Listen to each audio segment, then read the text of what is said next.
আমি কর দিচ্ছি, আমার সেই টাকা স্কুলে টিচারকে বেতন দেওয়া হচ্ছে, আবার ওই টিচার বিকেলবেলা আমার বাচ্চাদের বলতেছে আমাদের কাছে পড়ো, না পড়লে তোমার পরীক্ষা পাশ করতে পারবে না। ডাক্তারের বেতন দিচ্ছেন, সে 10টা থেকে 5টা মধ্যে তার অফিস করার কথা, গেলে কি ব্যাপার, উনি নাই, উনি ব্যস্ত। ফালতু ফালতু বলে একটা পোস্ট আছে চট্টগ্রামে কাস্টম হাউসে, তার কাজই হচ্ছে ফালতু।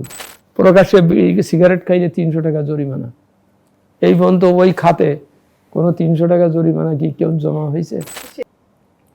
একজনের উদ্দেশ্য হচ্ছে যে ওকে আটকিয়ে আমি কতটা নিতে পারি, আর ওর হচ্ছে ওনাকে আমি ফাঁকি দিয়ে কত টাকা কম দিতে পারি। এখন আমার লোকেরা, এনবিআর লোকেরা ওই নিষ্ফল করদাতাগুলোর পিছনেই তারা সময় নষ্ট করতেছে। ও ঝানু লোক রেখেছে এইভাবে যে আমি যদি 1 লাখ টাকা দিয়ে যদি একটা ভালো লোক রাখি, তাহলে আমি হয়তো 25 লক্ষ টাকা কর ফাঁকি দেওয়ার ওই আউট পেয়ে যাব, সেই জন্যই সে রাখছে।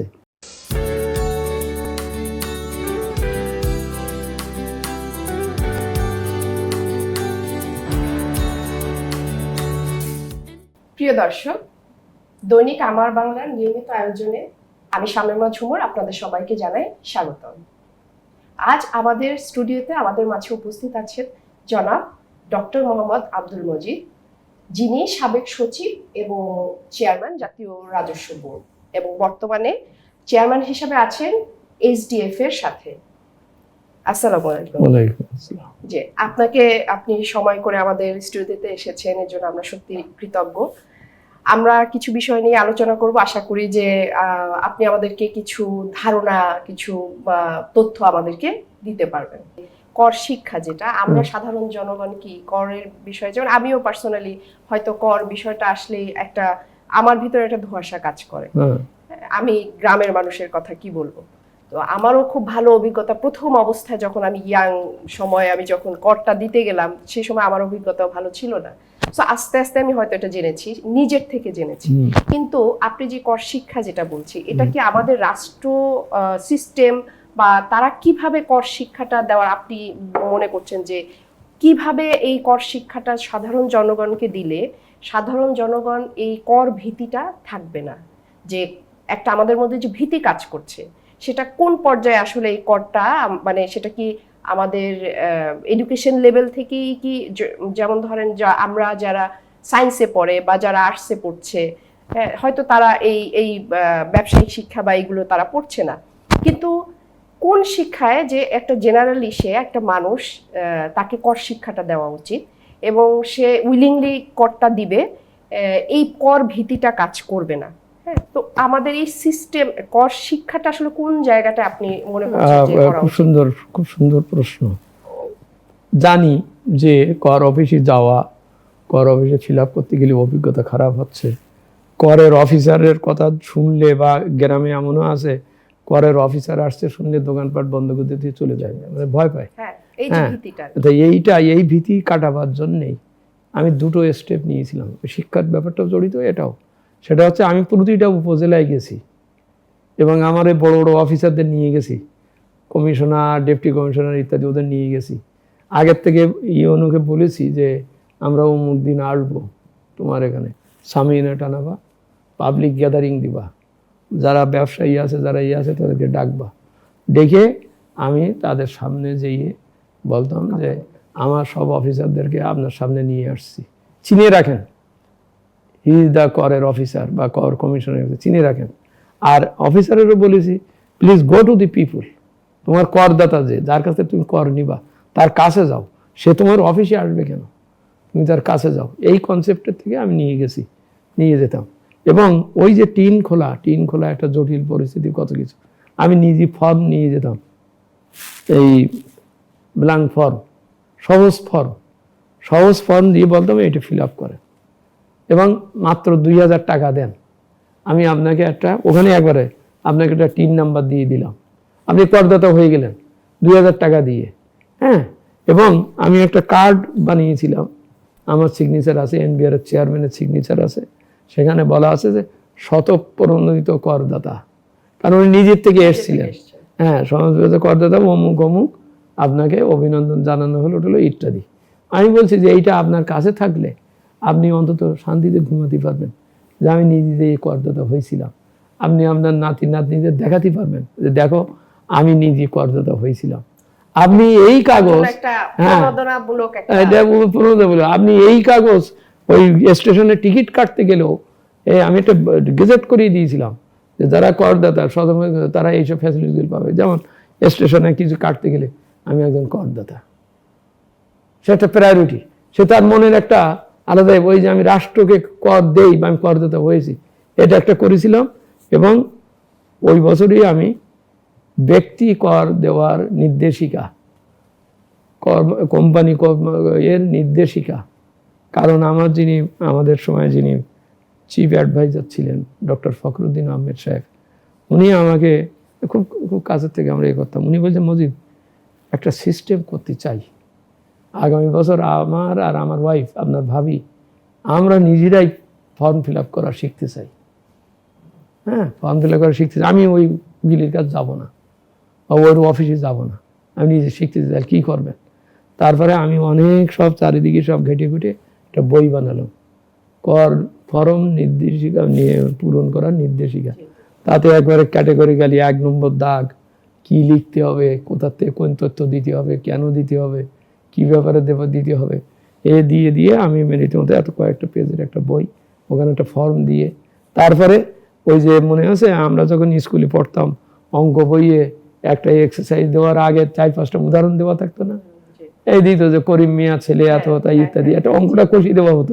আমরা কিন্তু উদাহরণটা দেখে দেখেই পরের অঙ্কগুলো কষতাম আর কি। ওখানে ওই রকম একজন ব্যবসায়ীর ফর্ম, একজন চাকরিজীবীর ফর্ম, একজন উন্নয়ন সহকর্মীর ফর্ম, হ্যাঁ, একজন বিদেশি ইয়েতে চাকরি করার লোকের ফর্ম, হ্যাঁ, এবং ফর্ম মানে কি, এবং ক্যালকুলেট করে যে রহিম মিয়া একজন কৃষক, তার এই কটা জমি আছে, এই আছে, তা আছে, তার কর কত হবে, তা তার এই কষে দিয়ে একবার অঙ্ক করে দিয়ে সুন্দরভাবে এটা করেছিলাম। করে 2.5 লাখ বই ছাপাইছিলাম এবং ওই কি বলে অনলাইনেও দিয়েছিলাম। আয়কর উকিলরা বলল, অন্যরা বলল স্যার এত সহজ করে দিচ্ছেন, এ তো ফাঁকি দেবে, বা সব তথ্য আমি চাবার দরকার, জানার দরকার, জানতে পারবো না। আমি বললাম জানতে পারবো না কেন, তুমি পরের বছর জিজ্ঞেস করো, তুমি ওইটা করো, বরং তোমার আরো সুবিধা হবে যে ও নিজে নিজে যদি বুঝে ফর্ম ফিল আপ করে তাহলে তোমার কাজ কমে গেল না। যেটা এখন আমরা অটোমেশনের কথা বলছি, অটোমেশন হয়ে তো অনেক কাজ কমে যাবে। মানে যে কর সপ্তাহ একটা আছে, সেটা কি ওই পর থেকেই কি আপনি? হ্যাঁ, ওই সময় করছিলাম। আচ্ছা, এই অটোমেশনও এগুলো কিন্তু যে কাজকে সহজ করে দেবে, তা তখন তো 2008 সালের কথা, তখন তার অটোমেশনটা এত আসেনি। আমি ফর্ম করে দিলাম, ফর্ম করে দিলাম, 2.5 লাখ বই ছাপা হলো।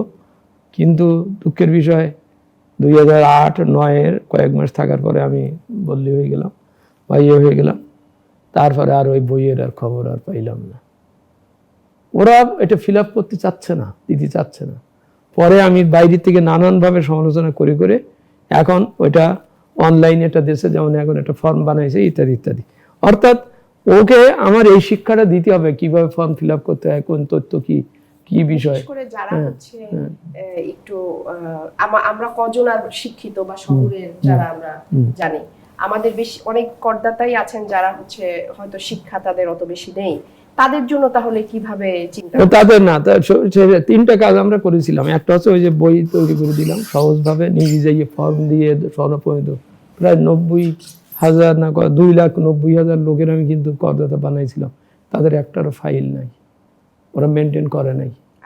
ওই আমি ওখানে মানুষের সাথে কথা দিয়ে বলে আসলাম।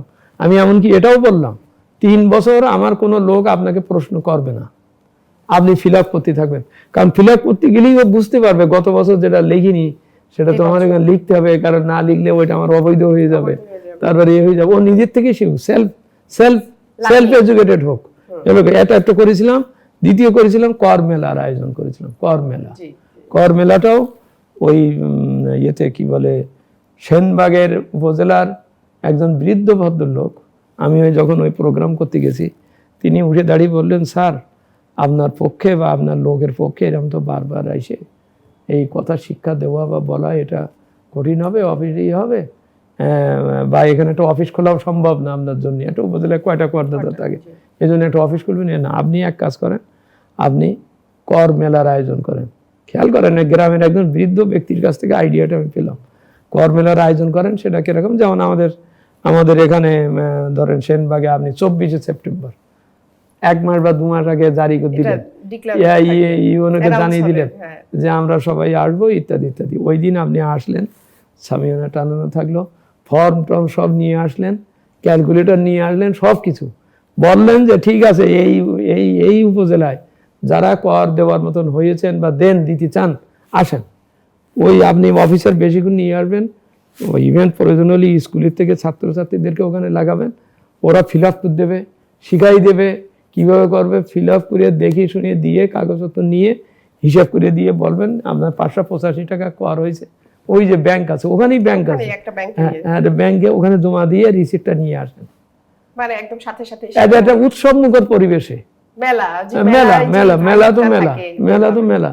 আমি বললাম যে তোমরা এই যে ওই লোকেরা যে এতটা কর দিচ্ছে তুমি ওর থেকে 1% গভর্নমেন্টের কাছে নাও, নিয়ে ওদের খাওয়া দাওয়ার ব্যবস্থা করে দাও, উৎসব করো, হ্যাঁ একটা ব্যাগ দাও সুন্দর, হ্যাঁ মানে একটা মানে যে জিনিসটা হচ্ছে তাদের ভিতরে যে ভয়টা কাজ করে, হ্যাঁ ভয়টা কাজ করে একটা উৎসব মুখর পরিবেশে, এবং সে নিজে করদাতা হয়ে গেল। এবং এইটা সেই যে 1 বছর না 2 বছর আমি যখন ছিলাম প্রতিটা উপজেলায় কর মেলা করেছিলাম। পরে আমার লোকেরা ওরা বললো স্যার অত দূরে টুরে ইত্যাদি, ওরা একটু যেন মনে হলো আগ্রহ হারিয়ে ফেললো মনে হলো আর কি। তো তখন ওরা বললো স্যার ঢাকা ক্লাবে অফিসার্স ক্লাবে স্যার করি বড় করে। তাই বললাম এটা করবা কেন, ঢাকায় তো সব লোক তোমার কর অফিস চেনে, আমি গ্রামে গেছি কেন যে ওখানকার লোকেরা জেলাতে আসা কষ্ট ইত্যাদি তো চেনে। না স্যার তবু বহু লোক আছে তারা আমাদের, অর্থাৎ অফিসে এসে ওই উৎসবমুখর পরিবেশে করতে চায় না। বললাম যে আইতাম ওই সেবা, যার জন্য অফিসগুলোতেও আমি সেবা কেন্দ্র খুললাম, ওখানে ফিল আপ করতে পারবে। তাও কদিন পরে দেখা গেল যে সেটাও কাজ করতেছে না মানুষের। তা তখন ইভেন ঢাকাও যে করলো সবাই তখন দেখা গেল উৎসব মুখর এতে এসে প্রচুর করে। তা এখন দেখা গেল খাজনা চেয়ে বাজনা বেশি হচ্ছে, এই যে সব অফিসাররা সব মিলে এইটা করার জন্য আবার ওই বড় বড় পার্টির কাছে যে চাঁদা তুলতেছে। আমি বললাম এইটা তো অসম্ভব, তুমি চাঁদা তুলতে যাবো কেন, ও তো তোমার করদাতা। গভর্নমেন্ট কি তোমার এই 1 কোটি টাকা 2 কোটি টাকা এইটার জন্য এটা বাজেট দিতে পারবে না, তুমি এত টাকা আয় করতেছো, তোমার এটা না। তো যাও পরে আস্তে আস্তে ওটা থিমে গেছে, এটা যায় না আর কি। তার দ্বিতীয় কাজ করেছিলাম কর মেলা মানে এটা শিক্ষা দেওয়ার একটা পদ্ধতির ব্যাপারটা করেছিলাম আর কি। তৃতীয়ত হচ্ছে করদাতাকে উদ্বুদ্ধ করার জন্যে ওই যে করের পুরস্কার দেওয়া, সর্বোচ্চ করদাতা, সর্বাধিক করদাতা, সর্বোচ্চ সময় নিয়ে করদাতা, এটারও অর্জন করেছিলাম ক্যাটাগরিতে করে তা যাতে ওনাদের ভিতরে, এবং ওইটা করতে যে আইনটা এমনভাবে করলাম যার কোনো প্রকার খুঁত আছে সে এই পুরস্কার পাবে না। অর্থাৎ আমি ভালো সৎ করদাতা আর খারাপ করদাতাকে ডিফারেন্ট করতে চাচ্ছি, সে যেন নিজে জাজ করতে পারে যে আমি কেন পেলাম না, তাহলে আমার এই জায়গাটা। হ্যাঁ কিন্তু দেখা গেল অনেকে পরে প্রশ্ন করতো আমাকে যে এই কি ইউসুফ মিয়া না কি যেন নাম একজন ওই জর্দা ব্যবসায়ী, সে কেন স্যার সেরা করদাতার পুরস্কার পাচ্ছে, অনেকে সাংবাদিকরা আমার প্রশ্ন করতো পরবর্তীকালে। তা আমি বললাম দেখো আইনের ভিতর লিখে রাখা আছে যে করের ফাঁকি দিছে বা করের জন্য তার কেস আছে, কয়েকবার অবজেকশন দেওয়া হয়েছে, আছে, তারে তো আমি কর দিতে চাইনি।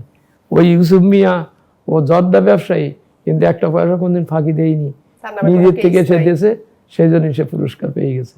তো বলে এত বড় বসুন্ধরা গ্রুপ এরা তো অনেক কর দিচ্ছে, হ্যাঁ কর বেশি দিচ্ছে, বাট সে স্বচ্ছ না, সেই জন্যই না, সেই জন্য এরা কিন্তু কোনোদিন পায় না।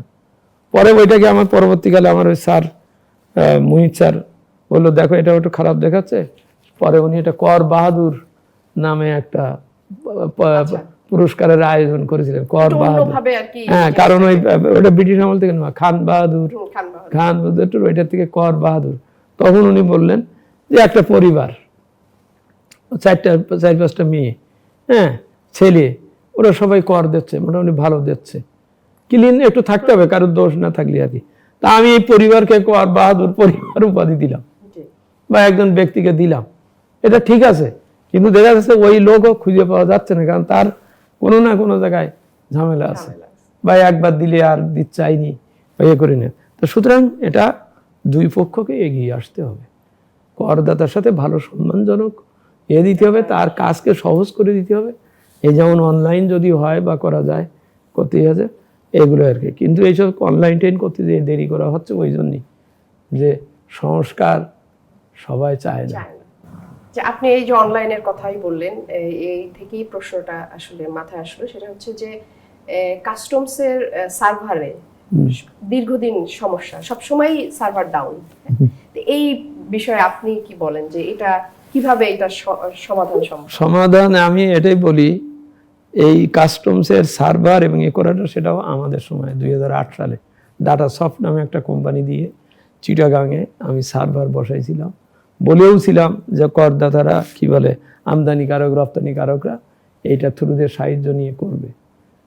পরবর্তীকালে মানে এটার আর ফলো আপ হয়নি, ওর সফটওয়্যার খারাপ হয়ে গেছে স্ক্যানিং মেশিনও সেই আমার সময় বসানো বড় বড় মেশিন, তারপরে দেখা গেছে যে ওটা ঠিক মতন হয়নি। ওটার কারণটা হচ্ছে এই যে যে ধরেন একটা পথের মাঝখানে একটা নদী আছে, নদী পার হতে হয়, তা নদী পার হওয়ার মানে কি বেশ কিছু মাঝি গড়ে উঠেছে, মাঝিরা লোক পার করে এর জন্য দুটো পয়সা পায়।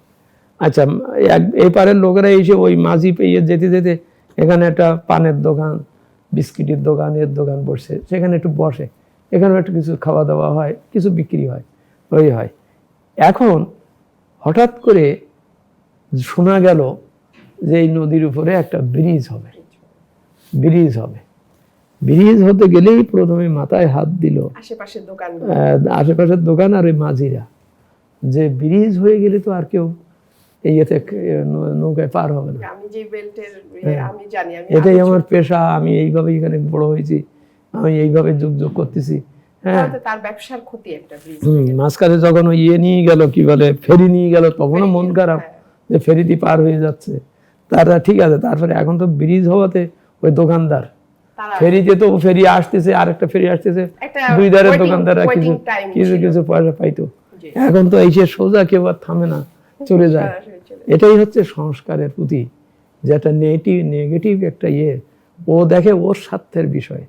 এই ফর্ম ফিল আপ যদি এত সহজ হয়ে যায়, হ্যাঁ, সার্ভার যদি সব কাজ করে, ওই আমদানিকারক রপ্তানিকারক বাসায় বসেই যদি সব কিছু করতে পারে, তাহলে আমার এখানে যে এতটা পদ, এই যে ফালতু বলে একটা পোস্ট আছে চট্টগ্রামে কাস্টম হাউসে, তার কাজই হচ্ছে ফালতু নাম, ওর নাম এর পোস্ট পজিশন। সে ওই ফাইলটা আনে, কাগজপত্র আছে, দেন আমার কাছে দেন, আমি দিচ্ছি, আমি গুছি টুছি আমি জমা দিচ্ছি, এর নাম আছে ফালতু। এই সব ফালতু টালতু সবাই চাকরি কাজ শেষ। হ্যাঁ, মেশিন ওটা হয়ে গেলে এটা তো একটা দিক যে মেশিন চলছে না, চলে না, এটা কারণ এগুলো সব না না না এটা সফটওয়্যার বেস জিনিস। তো আজকে যে সফটওয়্যার দিয়ে আমি এটা ইনস্টল করছি, কদিন পরে আবার নতুন ভার্সন আসে, নতুন ভার্সন আসলে সেই ভার্সন না পড়লে ওল্ড ভার্সনে চলে না। এখন আমরা যখন সরকারিভাবে যদি কোনো সফটওয়্যার করি, সেটা তো আমরা কিনে নিয়ে আসি। তো নিশ্চয়ই সরকারিভাবে এই সফটওয়্যারটা কিনে নিয়ে আসা, আমি যতটুকু জানি। তো তাহলে নিশ্চয়ই তার ভার্সন যতগুলো আসবে অটোমেটিকলি এটা তারা এন্টাইটেলড। হ্যাঁ, তো সেই ক্ষেত্রে যদি এটা হয়, তাহলে কি এখানে কি আমরা ধরে মানে যে আপনার একটু মতামত চাচ্ছি যে এই সফটওয়্যার ডাউনের বিষয়ে কি আমাদের সিস্টেমেরই কোনো একটা ঝামেলা, মানে কিছু লোক কি চায় যে এটা ডাউন থাকুক, নাকি এটা অটোমেটিকলি সিস্টেম মানে সফটওয়্যারই জনিত কোনো সমস্যার কারণে? এটা হচ্ছে মানসিকতার ব্যাপার, ম্যান বিহাইন্ড দ্য প্লাউ। আপনি তথ্য দিলেন, আমি ইভেন্টটি করবো মেশিনে, আমি যদি নিজেই সংস্কৃত না হয়, মানে সংস্কারকৃত না হয়, তা আপনার ফিগার আমি দেবো না। অথবা আপনি দিলেন, আবার এরপর আবার আপনারা আমি ডাকলাম, আপনি এটা কি দিয়েছেন এসে বুঝাই দিয়ে যান, তার মানে আমি ক্রিয়েট করতে থাকলাম, সমস্যা ক্রিয়েট করছিলাম, ওটা কাজ হলো না। মেশিন সফটওয়্যার বসানো হলো ঠিকই, কিন্তু সেই সফটওয়্যার বসানোর জন্য ওই যে বললাম, ওই যে মনের ভিতরে একটা রয়ে গেছে, জিনিসটা সহজ হয়ে যাচ্ছে। আর আমাদের সরকারেরও প্রকিউরমেন্ট বা এইসব পলিসিগুলোই এমন যে এরা তো সব বেতনভোগ কর্মচারী, চাকরিজীবী। আজকে এই প্রকল্পে এই মেশিনটা বসানো হয়েছে, সফটওয়্যারটা নেওয়া হয়েছে, ওইটার সাথে সে জড়িত, বেতন পাইছে, সব কিছু ঠিক আছে, প্রজেক্টের গাড়ি হাঁকিয়েছে, সব কিছু করেছে, দুদিন পর তো বদলি হয়ে যাবে। ও বদলি হয়ে গেলে আর একজন আসবে, সে আবার নতুন করে আবার করতে যাবে। এটা আপনি খুব ভালো করে চিন্তা করে দেখেন, বিকাশের মতন একটা সিস্টেম যদি উইদাউট এনিথিং যদি এইভাবে বড় হতে পেরে থাকে, সেটাই এখন গ্রামে আমি যে কোনো মুহূর্তে আমি এখনো মনে করলে 20,000 টাকা আমি আমার পাঠিয়ে দিতে পারি। গ্রামে পাঠিয়ে দিতে পারি এবং সুন্দর এবং একটা রিসিপ্টও আসবে, সবকিছু আসবে। এ যদি করতে পেরে থাকে, না বিকাশে দেখেন আপনি একটু টাকা কিন্তু তারা বেশি কাটলেও আমরা কিন্তু স্বতঃস্ফূর্ত ভাবেই আমরা দিচ্ছি, কারণ সিস্টেমটা সহজ, সহজ, এবং ও ফেরতও দেবে। ফেরতও দিবে। ইভেন আমি যদি ভুল করে কারোর দেয় কিছুক্ষণ পরে কিন্তু ও বলবে যে আপনার এটা দেওয়া যায়নি, ফেরত দেবে। মানে ও ওই অ্যাসুরেন্সটা দিচ্ছে যে তোমার এটা ব্যবহার খুব নিশ্চিত, এবং বলছে আপনার রেমিটেন্সটা সাকসেসফুল হয়েছে, এটাও বলতেছে। আপনি এটা রিসিট চাইলে তাও দিচ্ছে, এখন রিসিটেরও ব্যাপার আছে। আপনারা কিছুটা দিচ্ছে, কি বলে, ইনসেন্টিভ দিচ্ছে, প্রাইজ দিচ্ছে, তার মানে আপনাকে এতে ধরে রাখতেছে। আমার এই কেন এই এই এই একটা দেশে তাহলে কি সরকারি এবং বেসরকারি সিস্টেমের ভিতরে কি কোনো একটা মানে আমাদের সদিচ্ছার কোনো আছে কিনা? অবশ্যই আমি এটাও কোট আনকোট বলছি, কারণ কাউকে দোষারোপ করে আমার কথা বলার ইচ্ছা না। অনিচ্ছাটাই আসছে, অনিচ্ছাটা আসছেই ওইভাবে। এক হচ্ছে আমি সরকারি কর্মচারী, এখন এখানে আসি, কালকে নাই। আমার আগে ওই যে বলতাম কমিশন পাইতাম, পরবর্তীকালে মোলামুলি করিয়ে পেতাম। এখন যদি দেখি মেশিনই দেবে, মেশিনই হিসেব করবে, মেশিনই সব কিছু করবে, এবং মেশিনে একবার ফিগার দিলে সেই ফিগার কাটতে পারবো না বা এ হতে পারবো না, প্রোটেকশন পেয়ে যাচ্ছে। এটাও যেমন ওর জন্য যেমন, তেমনি ওই যে ব্যবসায়ী বা করদাতা, সেও মনে করছে আগে একটু ওনার সাথে লাইন রেখে আমি কিছু করতে পারতাম, একটা ফিগার কাগজ চেঞ্জ করে দিয়ে উকিলকে ডেকে নিয়ে আমি একটা মোলামুলি করতে পারতাম। এখন এই অনলাইনে হওয়াতে আমার তো মোলামুলি করার আর সুযোগ থাকলো না। করদাতা এবং করগ্রাহিতা দুজনেরই একটা প্রবলেম, দুজনেরই প্রবলেম আছে। স্বচ্ছ হতে চাচ্ছে না, কারণ স্বচ্ছ না হওয়ার, স্বচ্ছ হলে যে পুরস্কার, যে প্রশান্তি, সেটা নিশ্চিত করা যায়নি। একজনের উদ্দেশ্য হচ্ছে যে ওকে আটকিয়ে আমি কতটা নিতে পারি, আর ওর হচ্ছে ওনাকে আমি ফাঁকি দিয়ে কত টাকা কম দিতে পারি। এই দুইটা জিনিস এই অনলাইনে তো হয় না, কমে যাবে। তো কমে যাওয়ার থেকেই একটা অনিচ্ছা কাজ করে। এটা কেউ প্রকাশ্যভাবে আমরা সমালোচনা করে বলতে পারছি না ঠিকই, কিন্তু this is the case, this is case in all cases.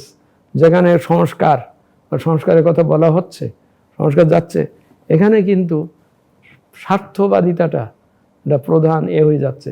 যেমন ধরেন বলছে 2বারের বেশি পেজে প্রাইম মিনিস্টার থাকতে পারবেন না, সিম্পল মেনে নিলেই হয়ে যায়, 2বারের বেশি হয়।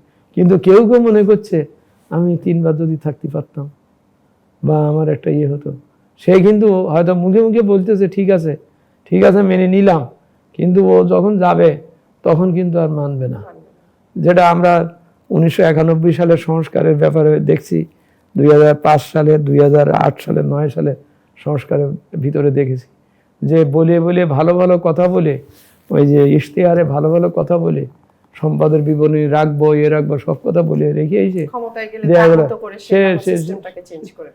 সে সম্পদ বিবরণী রাখে নাই। রাখলে আজকে এতটা লোক এত টাকা দিয়ে এত সম্পদ বাড়িয়ে কলা গাছ, আঙুল ফুলে কলা গাছ হয়ে আজকে এত দূর যেতে হতো না। আমাদের দেশের অর্থনীতি তো আসলে ইমব্যালেন্স, মানে কেউ ওই ইমব্যালেন্সটা হয়ে গেছে, ওই অনেক গরিব, হ্যাঁ, মানে ব্যালেন্স নেই।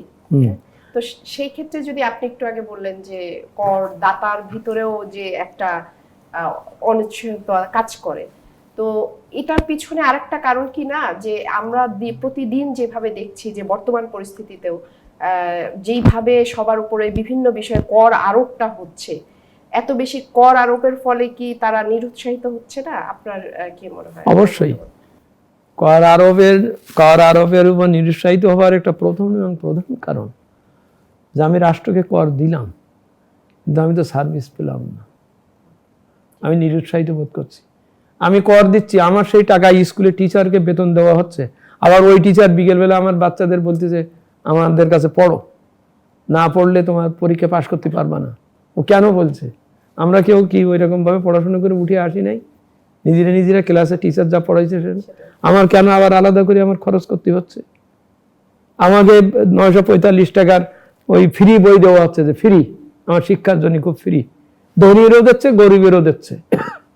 ধনিত্ব দেওয়ার কথা ছিল না, দিচ্ছে ঠিক আছে, কিন্তু এক গাদা গাইড বই আলাদা করে আপনি যে কোনো একটা গৃহেতে যান, স্কুলে ছেলেপিলেরা যারা পড়ে তার টেবিলের এতটা হচ্ছে গাইড বই, এই গাইড এই গাইড এই গাইড। তাই এই যে গাইড বইটা কারা লিখতেছে, গাইড বইয়ের ব্যবসা কারা তৈরি করে দিচ্ছে? তাহলে আমি কর দিলাম শিক্ষার সুযোগ পাবো বলে, কর দিলাম হাসপাতালে ভালো চিকিৎসা পাবো বলে, আপনি প্রচুর দেখাচ্ছেন যে কি বলে ওষুধ বাবদ হাসপাতালগুলোতে আপনি সরকারিভাবে ওষুধ দিচ্ছেন, অথচ হাসপাতালে গেলেই আমাকে একটা প্রেসক্রিপশন ধরিয়ে দেওয়া হচ্ছে, ওষুধ নিয়ে আসেন। ওটা তো হাসপাতালের দেওয়ার কথা ছিল, বা আমার একটা মিনিমাম একটা লেভেল মধ্যে তো আমার থাকার কথা ছিল। ডাক্তারের বেতন দিচ্ছেন, সে 10টার থেকে 5টার মধ্যে তার অফিস করার কথা, গেলে কি ব্যাপার, উনি নাই, উনি ব্যস্ত। পিয়ন একটা ঠিকানা দিয়ে বলতেছে, স্যার ভালো করে যদি দেখতে চাই আপনার এটা, আপনি সন্ধ্যের পরে ওনার ক্লিনিকে আসেন। এরকম যদি হতো যে ক্লিনিকে উনি ফ্রি দেখতেন, তাহলে আমি যেতাম, ঠিক আছে, যে আমি ঠিক আছে অফিসে আপনারা দেখতে পারিনি, ক্লিনিকে আসেন, আপনাকে আমি ভালো করে দেখবো, রুগীকে তো ভালো করে দেখতে হবে, চিকিৎসা দিতে হবে। কিন্তু না, রীতিমতো একটা বড় ধরনের, এবং ওই ডাক্তার কত নিচ্ছেন ওখান থেকে যে আমার একটা আসতো কি বলে ভ্যাট বা সেটাও আমি নিতে পারছি না, বা নিচ্ছি না, বা নেওয়া হচ্ছে না।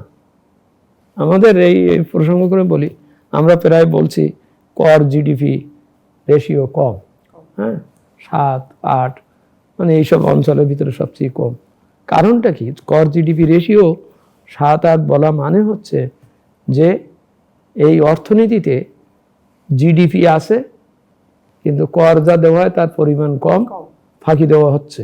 একবার প্রথম ইনফারেন্স হচ্ছে যে ফাঁকি দেওয়া হচ্ছে, মানুষ কর দিচ্ছে না, অথবা তার কাছ থেকে নেওয়া হচ্ছে না, কিংবা সে উঠে আসতেছে না, এবং ওই যে দিচ্ছে না ওর তো টাকা বাড়িয়ে যাচ্ছে, আর যে দেয় সে একই বাজারে 2 রকম জিনিস বিক্রি করতে পারছে না সে। হ্যাঁ, একজন শিক্ষক ফাঁকি দিচ্ছে, কর দেয় না সে, আর একজন নিষ্ঠাবান হেডমাস্টার বা সে ছাত্রকে আরো ভালো করে পড়াচ্ছে, বুঝাচ্ছে, এটা বৈষম্য তৈরি হয়ে যাচ্ছে না, তৈরি হয়ে যাচ্ছে। তা সুতরাং কর জিডিপি রেশিও কম হওয়ার মানেই হচ্ছে অর্থনীতিতে জিডিপি আছে কিন্তু কর আসতেছে না। কর আসতেছে না, এটা প্রথম ক্ষতি। দ্বিতীয় ক্ষতি, যে কর দিচ্ছে না সে তো সমাজে বৈষম্য সৃষ্টি করছে, এবং করে আমার একই জায়গায় 2 রকম জিনিস, 2 রকম সার্ভিস, 2 রকম ফাঁকি। তো কর ফাঁকি দেওয়াতে শুধু নিজে ফাঁকি দেয় না, সে অর্থনীতিকে ফাঁকি দেয়, সে অর্থনীতির গ্রোথকে ফাঁকি দেয়, এবং দেয়। এবং এইটা যে ধরে না তারও দোষ। আপনি আমাদের ডিপার্টমেন্টে এনবিআরে আমরা বলি না যে প্রায় 1 কোটি কত হচ্ছে টিন আছে, রিটার্ন জমা দিচ্ছে 40 লাখ বা ইত্যাদি। এই 1 কোটি যে হচ্ছে, এর একটা বড় অংশ হচ্ছে সরকারি কর্মকর্তা কর্মচারী, বেসরকারি খাতের কর্মকর্তা কম্পালসারি করা হয়েছে, সেই জন্য টিন বানাইছে, হয়েছে। আর সে তো দেয় না, বা ওর হয়তো কর হয় না বা যায় না। এখন তো আবার বলতেছে শূন্য দিলে তো হবে, আর আর আর আর আর অন্যদের পালা আগেও ছিল। আমরা রিফর্ম কমিটি থেকে আমরা কয়েকটা কড়ার দিয়েছি, সুপারিশ দিয়েছি, আইন আসবে ওই যে মিনিমাম 5,000 টাকা মিনিমাম ট্যাক্স, এটাও থাকা উচিত না। কারণ ওই ভয়ে তো সে কাজ করবে না, সে দেবে না বা কি করবে না, এই জন্যই। অথচ আমি আবার কথাটা কি জন্য তুলছি, যে ওই 40 লাখ করদাতার প্রায় 70% ফাইল হচ্ছে ওই সরকারি কর্মচারী, কর্মকর্তা, বেসরকারি কর্মকর্তা, এবং যাদের অধিকাংশই কর হয় না। এখন আমার কর ডিপার্টমেন্টের এমনিতে লোকবল কম, তারপরে আমার লোকেরা এই নিষ্ফল মাঠের কৃষক হচ্ছে। অর্থাৎ আমি বলতে চাচ্ছি করদাতা 2 প্রকার। একটা হচ্ছে খুব বড় করদাতা, অসাধারণ করদাতা, তারা হয়তো 2% বা 3% অসাধারণ, আর বাকি 95% হয়তো সাধারণ করদাতা, এই অল্প বেতন চলে ইত্যাদি। এই যে আমাদের প্রায় 70% অফ আওয়ার ইকোনমিক অ্যাক্টিভিটিস কিন্তু হচ্ছে নন ফর্মাল সেক্টর, এই ঠেলা গাড়িওয়ালা, ছোট দোকানদার, অমুক দোকানদার, এরাই। তাই এখন এরা তো কর দিচ্ছে না, বা ওদের ফাইল খুললেও কর হবে না। হ্যাঁ, এখন আমার লোকেরা, এনবিআর লোকেরা ওই নিষ্ফল করদাতাগুলোর পিছনেই লেগে আছে। তারা সময় নষ্ট করতেছে এবং করতেছে। ওর ওর ওর আমি বলি প্রায় প্রায় যে 35,000 সাধারণ করদাতার ফাইল খুঁজলে হয়তো কিছু টাকা আসে, কিন্তু একটা বড় করদাতার, সাধারণ করদাতার একটা ফাইল যদি আমি ভালো করে দেখি বা ধরি, তা আমার এর চেয়ে বেশি টাকা আমার উদ্ধার হয়। তা আমি সেখানে যাচ্ছি না, কারণ এই বড় করদাতা সে খুব দামি অ্যাকাউন্টেন্ট রাখছে, দামি উকিল রেখেছে, এমনকি এমন এমন লোক রেখেছে যে আমার অফিসারকে ওভার পাওয়ার করতে পারে। সে আমার অফিসার ওভার পাওয়ার করতে পারে, কারণ ওরা তো ঝানু লোক রেখেছে। ও ঝানু লোক রেখেছে এইভাবে যে আমি যদি 1 লাখ টাকা দিয়ে যদি একটা ভালো লোক রাখি, তাহলে আমি হয়তো 25 লক্ষ টাকা কর ফাঁকি দেওয়ার ওই আউট পেয়ে যাব। সেই জন্যই সে রাখছে। আর এ দেখছে যে আমি ওনার এই ফাইলে ওনার সাথে জুজে কি হবে, তা ফলে ওই ওর সাথে একটা মাসোহারা টাইপের একটা সিস্টেমে আমি কিছু একটা নিয়ে আমি আর ওনার ফাইল দেখি না। অথচ উচিত ছিল যে আমার এই 64 টাকা, 65 টাকা, 66 টাকার ফাইলের পিছনে সময় নষ্ট না করে ওই একজন দুজন ওখানে আমার সমস্ত মনোবল, মনোভঙ্গি, ম্যান পাওয়ার আমার খরচ করা উচিত ছিল। আমার গোয়েন্দার সংস্থাকে আরো জোরদার করা উচিত ছিল। আমার নানানভাবে নানান কেসমের থেকে সিস্টেমের প্রতি এমন করে দেওয়া উচিত ছিল যে ও কর না দিয়ে পারবে না, ও চলতে পারবে না, ওই সমাজে থাকতেই পারবে না। আর আমরা এইখানে এই সত্ত্বে আবার বলি, আমরাও অচম মনে করি সবাই এই কর দিতে নেওয়া বা দেওয়ার ব্যাপারে দায়িত্বটা যেন মনে হয় এনবিআর-এর। মোটেই না। এনবিআর হচ্ছে আহরণকারী, মানুষ কর দেবে সেইটা নেয়, কিন্তু কর দেওয়ার জন্য বাধ্য করার যে ব্যাপারটা, একটা এনভায়রনমেন্ট তৈরি করার ব্যাপারটা, সেটা কিন্তু আর সকলের। ভূমি রেস্ট্রি করতেছে, ওখানে কর দিতে হবে, হ্যাঁ সে দিচ্ছে কিনা, সে নেবে ওইটা, হ্যাঁ। তারপরে টিকিট কাটতেছে, এখানে কাটতেছে, সবাই যদি ঠিক মতন যদি ওইটা করে, তাহলে তো কোনো লোক কর না দিয়ে তো চলতে পারবে না। He will be denied of services, যে আপনি কর দিয়েছেন কিনা। কিন্তু সেটা তো হচ্ছে না, সেটাই হচ্ছে না। আমরা যেমন বলছি প্রকাশ্যে সিগারেট খাইলে 300 টাকা জরিমানা, এই পর্যন্ত ওই খাতে কোনো 300 টাকা জরিমানা কি কেউ জমা হয়েছে? আবার এটাও কি ঠিক যে কেউ আর এখন সিগারেট খাচ্ছে না? অর্থাৎ যেই ইমপ্লিমেন্ট করবে সেই পুলিশ। আপনি যেই তো আর একজন লোক সিগারেট খাচ্ছেন, ভাই 300 টাকা দেন, এটা তো বলতে পারবে না, উল্টো আবার বলবেন তোমার টাকা দেবো কেন। পুলিশ তার মানে রিসিট নিয়ে যাবে, দাঁড়াবে, পাবলিক প্লেসে দাঁড়িয়ে কারো যদি খেতে দেখে, এই যে আপনার 300 টাকা জরিমানা, এই নেন, এই রিসিট, টাকা দেন। তাহলে তো প্রিভেন্টিভ ব্যাপারটা হয়ে যায় এবং টাকাটা জমা হয়, কিন্তু সেটা হচ্ছে না। ইভেন এই যে গাড়িতে অনিয়ম করলে, নিয়ম ছিল যে উনি টাকা কাটবেন, সেটাও কি করেছে, তাকে ওকে লবি করার জন্য বলেছে 40% তুমি পাবা, তুমি যে ধরতে পারো বা ধরো। ফলে ও এখন করে কি, দরকার নেই সে লোকেরও ধরে আর ধরে ও তো বলতে থাকে ওস্তাদ ছেড়ে দেন, আচ্ছা ঠিক আছে ওই দিকে আসো।